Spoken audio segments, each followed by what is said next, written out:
again, Sheriff Swanson doing episode 3 of our weekly briefing. We've got a lot of information to cover. We're going to go take it from the highs to the lows, back up to the highs, and everything we're talking about is value, value, value. We want our people to know, all those that are watching, that law enforcement, firefighters, EMS go out every single day to do their job, and many times they don't get recognition. In fact, law enforcement, we are our own worst enemies. We have all these calls that we go to and all these things we do, but we sometimes keep it way too tight to the vest, and you, the public, don't know what we do. And we'll maybe go do a story here, a story there. So the reason we do these briefings is because me as a taxpayer, I want to know what I'm paying for. And what we found is all these briefings, people are interested in what's going on behind the scenes. The average person out there wants to know all the things that police agencies do. So that's why we do it. I can tell you that the response we've gotten from everybody, from your news outlets and our own platform, overwhelming. And we're going to keep doing this to let the public know what we are doing at the Sheriff's Office. But the other thing I want to talk about is we do it to honor people. Past, present, and future. You know, this place is a busy place. We've been here in 1836. We've got people that retired from here, and they're always interested is, man, I gave my life to the Sheriff's Office. What are they doing now? Which is another reason why they tune in. Specifically, a dear friend of mine, a captain retired, Mike Compo. Mike, if you're watching, I just want to say thank you. You invested in me, and I'm going to serve you well. And all the retirees from the Sheriff's Office, just give me an opportunity, and I'll prove it. And that's the reason why we do these things as much as we do. I want to give a couple updates. We talked to you a couple weeks ago about the case from the UP that came here. That case is still in process. We've got toxicologies, we've got forensic interviews done, but these cases take some time. They are very sensitive cases, so there's no great update. It's going to be some time until we get those toxins back, but what we want to use is that information to share with the public some of the things we did. I got a phone call, not a very nice phone call, from somebody anonymous that said, hey, Sheriff, it seems when you put out there that the traffickers actually came to the hospital, that doesn't make sense. Like, who's going to do that? So I called him back, and I told him, I said, well, let me tell you, that's exactly what they do. Traffickers in all walks of life see the people that they're trafficking as their property. Not the human factor, but if that individual is making them $250,000 a year, you're going to make sure that you are there watching over them. We have not only them going to the hospitals, but staying in the room with them. Their friend, their guardian, their brother, their sister. They go to court with them. They don't leave their side. And so to put that out there, I want you to know that that's exactly what happened. And we don't do it to be egocentric as to, you know, what we did is really just kind of a headline. That's exactly what happened. So I want everybody to know that when we do these briefings, we give as much information as we possibly can, but we do it in a way that protects the investigation, but is real. Traffickers will not stop. They will find vulnerable people, and they will seek them out and suck them into a vortex that they can't escape. Which leads me to this month, which is National Human Trafficking Awareness Month. All the month of January, we just finished the end of it. And I want you to know that for people watching, no matter your age, you gotta be in each other's business. In all the connections that we make, people aren't knocking on the door saying, hey, can I traffic you? What they're doing is they're knocking on the door of their social media platforms. They're knocking on the door through Kick, Instagram, Facebook, YouTube. And this one's gonna blow all parents' minds. Gaming systems. Live gaming systems where you're communicating with people from all over the world. You're letting people in your back door. And if you have somebody in your house that has over 400 friends on a particular platform, I can promise you they probably don't know all 400 friends. But yet they're communicating with people, not saying they're all bad, but that's how traffickers find a way for the vulnerable. So when I say get into your people's business, I'm talking your spouses, I'm talking your friends, I'm talking people you go to college with, your workers. People communicate, and then what happens? They build a relationship. That relationship online leads to, hey, send me your information. They send their addresses, they send their phone numbers. And then they take it another step further, they say, send me a picture.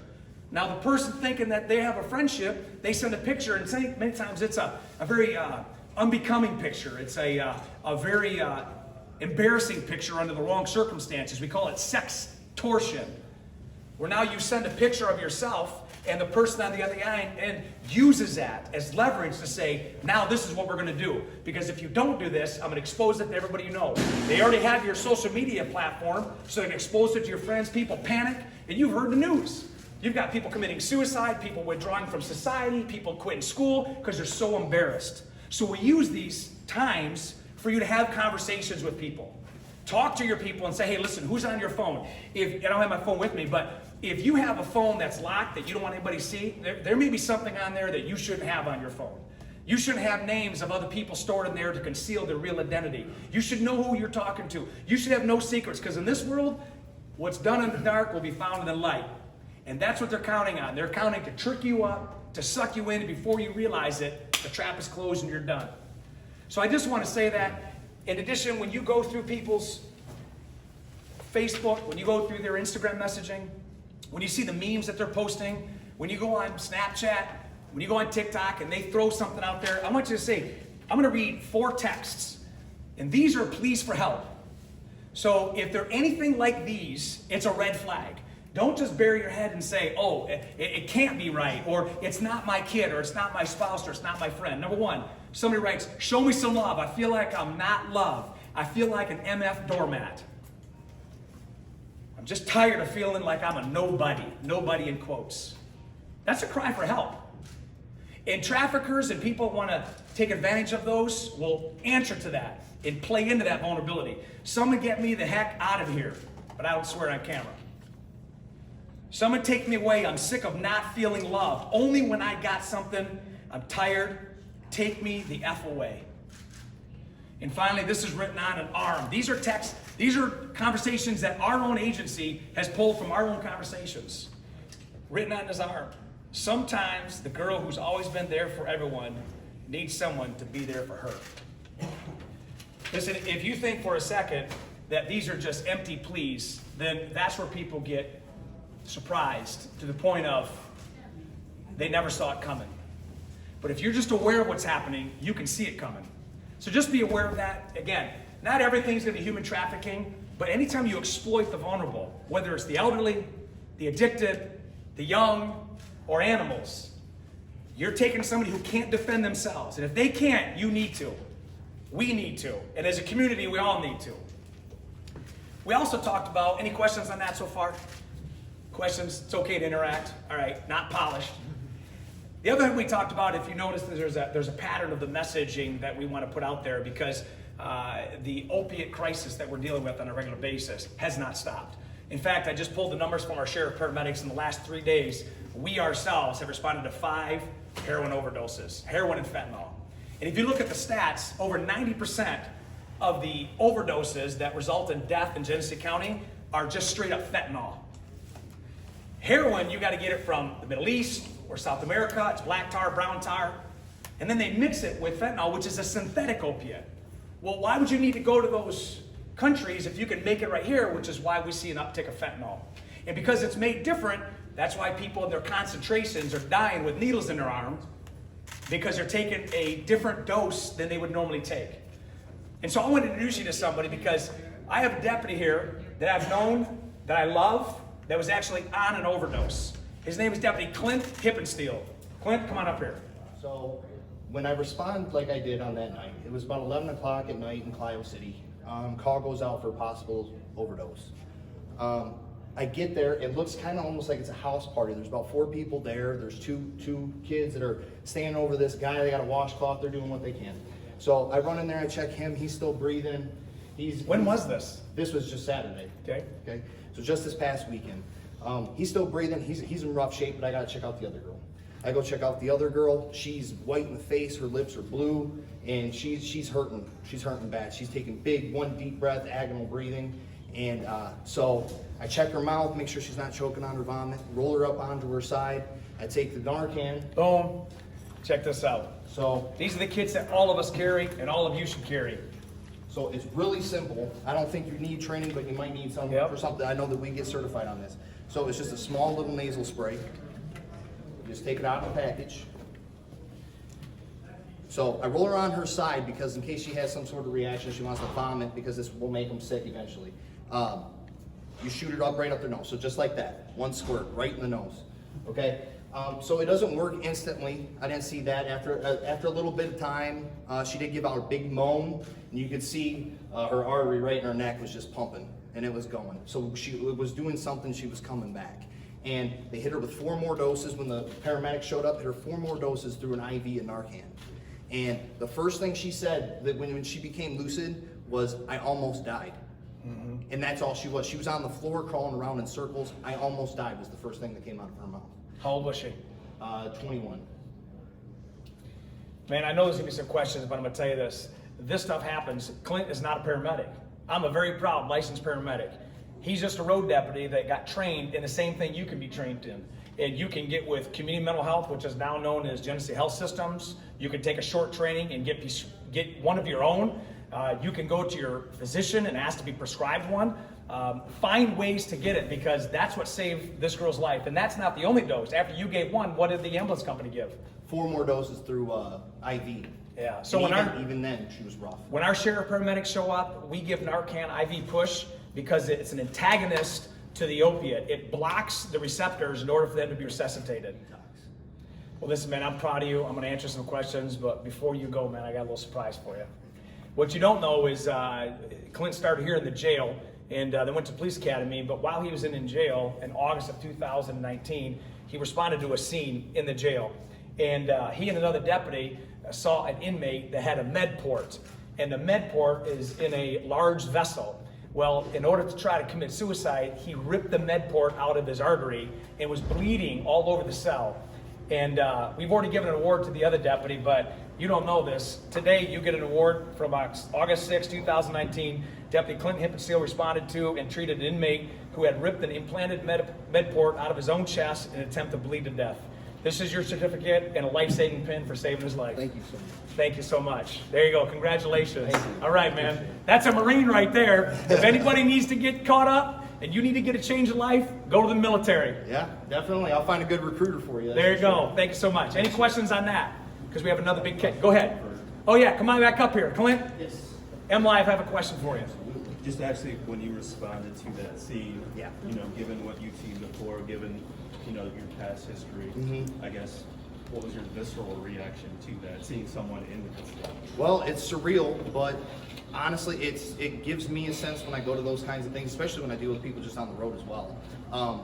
I've been here before. I know what's going on. It's almost like a second nature. I know what's going on. I know what's really happening here. You're not gonna trick me. I've been here, and so that's how it was. And that's when I saw the guy. He wasn't as bad as her. I knew that she was on her last legs for sure. And Deputy Hippensteel, were they the only 2 victims there? The only 2 overdoses. There was 2 other males there that are being questioned by Clyde police. And actually, I had a Yes. question as well. I know there's been discussion, doctors have been arrested, the over-medication of the Yeah. public. How does that lead to this situation? Through the DEA in a program called MAPS, they're able to really regulate that. And so we've seen a great increase of accountability on the medical side. But the downside is it drives people into the street. So we have a lot more theft from pharmacies, theft from other sources, and the cost of that medication, which is oxys and Vicodins, what Deputy Hippensteel talked about, that's going up.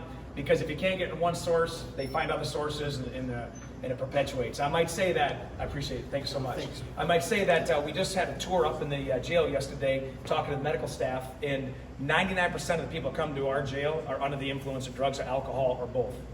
So an addiction in people's lives many times draws them right here to the jail. So it's a real problem, and we're doing our best, but there's more to be done. And we're going to continue the fight. So the final case I have for you is a very horrific and disturbing animal abuse case. And I say that because we know in this field that many times people who abuse a defenseless animal could be on that path to hurting a defenseless human being, child, elderly patient, spouse. In fact, we can go and track and see that psychologically, if you're gonna beat a dog, a domesticated dog, beat a cat, starve an animal, neglect, that you have no remorse, you have no regard to the defenseless. And so we take them very serious. We work hand in hand with animal control.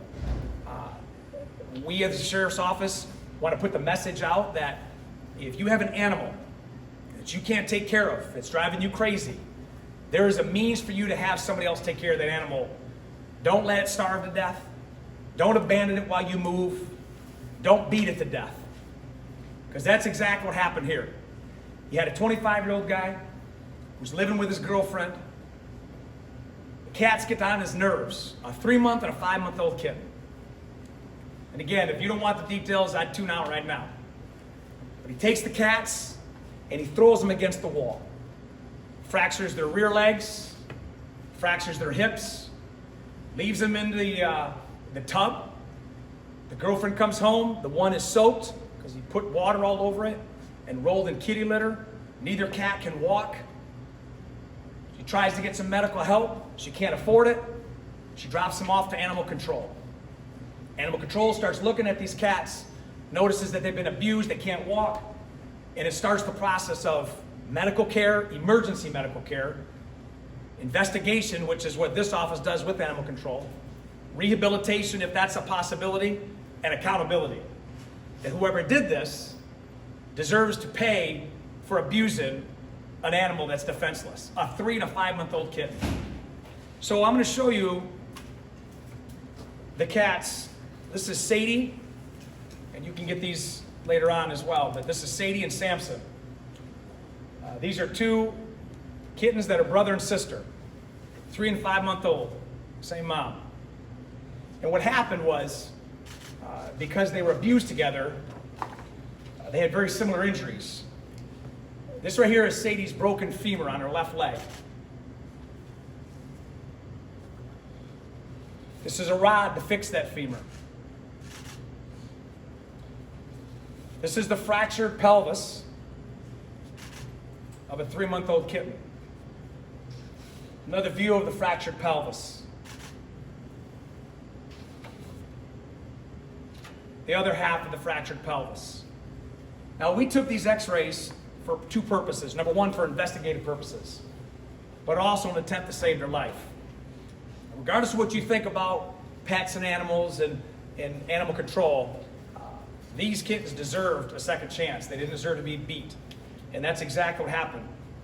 So before I tell you the disposition, I want to tell you that this guy right here, a 25-year-old male from Grand Blanc, Dylan Cook, was charged with 3 4-year felonies, animal abuse and torture. For Sadie, 3rd degree, animal abuse, killing, torture, 3rd degree for Samson, and abandoning and cruelty to animals, 2 or 3 more. These are all 4-year felonies. He's lodged in jail on a $5,000 general bond. Has no criminal history. 25 years old. He's going to be a dad soon. Did you catch that? Going to be a dad soon. Throws 2 kittens against the wall because they're getting on his nerves, but yet he's going to be a father. I'm going to tell you right now, that doesn't mix. You got to take care of those. And if you notice through all our briefings, we highlight taking care of the elderly, the mentally ill, the addicted, the vulnerable for human trafficking, and friends that are 4-legged, domestic animals. When you beat them, you're going to hurt someone else. But there's 2 heroes in this whole case, because you have people that now when the system's in place that we work with to make sure that we give the best possible disposition. So we work with animal control, we work with rescue services, we work with veterinary services, and our attempt is to try to resuscitate, rehabilitate these 2 heroes. So you know where I'm going. I'd like to introduce to you our little friends. Oh, Samson. You got that? Look at that. And that's Sadie. There we go. This is brother and sister right here. This is a good ending to a horrific case. They're very curious. That's why Gretchen and I have to hold them. I have a cat of my own. Her name is Kobe. I also got a mini dachshund. Everybody thinks I have a gigantic Great Dane, but I had one growing up. But I'm a cat guy, and I'm also a dog guy. And the reason we bring them out here and we bring Gretchen is because this is when people do the right thing, you can give them a second chance. So I want people to hear what Gretchen is all about, why she does animal rescue, and why this case has such a great outcome, and why somebody watching right now is going to be able to adopt Sadie and Samson for themselves, because they go as brother and sister. Yep, so, here. Gretchen Summer. Yes, hi. We take in special needs or senior cats, and we work closely with animal control. We love Genesee County Animal Control. They're such an asset to our community, and they help animals such as Sadie and Samson and thousands of other animals a year. And without them, these guys, and without Sheriff Swanson, they wouldn't be where they are today. Their ending could be much sadder. So we're so thankful. There's also a group called Shelter Animal Donations, Yeah. SAD. They raised the money for Samson and Sadie think it's you. surgeries. Did you guys catch that? Can you say that one more time, the organization? It's called SAD, Shelter Animal Donations. Sadie's surgeries were about 1,700. Samson's were 12. So we thank the veterinarians and SAD that work with us. Child's veterinarian did Sadie's surgery. Briarwood veterinarian did. Where's Samson. Child's? Davison? Davison. And Briarwood? Grand Blanc. There you go. And it's not just cats that you rescue either, right? Yep, we rescue kids. Not declawed. Hey, Samson, hold on, I'm a friend. I'm a friend. We rescue dogs. We'll put Samson back. Sure. Dogs, farm animals. Open the door! Open the door! You know, listen, Clint Hippensteel, no, oh yeah, no, thank goodness I'm wearing a vest. There you go. The Detective Scott, there you go. We rescue good. farm animals too. We have pigs, horses, goats, turkeys, what else? Chickens, llamas, alpacas. So any animal that needs a place for their forever home, a lot of them are abused too. So we're just their second chance, and hopefully we can rehabilitate them and get them onto their new homes. What's the name of your rescue? Lucky Day Animal Rescue. Lucky Day Animal Rescue. And what if somebody wants to turn it over to a rescue, but they don't know if they're legit or not? What's the best way for people to find? We ask you to check with Animal Control or the Humane Society. A lot of times they will know a good rescue. There's a lot of reputable ones, and there's a lot that aren't so great. So we ask you to check with them because they would always give you a list of ones they would suggest. Can they find you on Facebook? Yes, we're on Facebook, Lucky Day Animal Rescue. If All you guys right. want to adopt these guys, they should be ready probably next week. She has one recheck on Friday, and hopefully after that she's cleared for adoption. We are adopting them out as a pair because they're so close and they've been through so much. So if anybody wants to adopt, they can definitely check our website for our application and submit an application. For the record, Samson is very inquisitive, as you can Yes. tell. We're Yes. hoping that he stays here with them. That's what we're pushing Any for. questions for Gretchen Summer and Lucky Day Animal Rescue? Go Can you ahead. spell your name, Gretchen, please? GRETCHEN and then SOMMER. And your title too again? I'm the director. You're doing. Yep. And how about this? She won't say that. She doesn't get paid to do this. This is her calling. This is like We're her calling. mission field. It is. It's And yeah. that's true heart. That's servant leadership right there.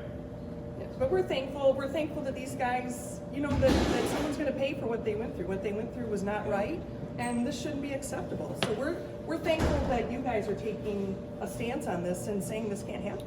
Well, other police agencies, I don't want to take all the credit, but other agencies, when they have this, they involve animal control. We just want to be a support, and you know, there's other police, you know, investigators that go do these cases. This just happens to be one we're highlighting because we won't quit.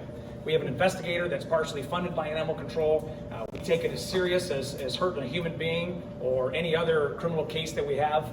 And it's great working with community partners, veterinary clinics, and emergency rooms for the rehabilitation side of it, because we're only in one half, but we love this half. This is a great ending to a very tragic story.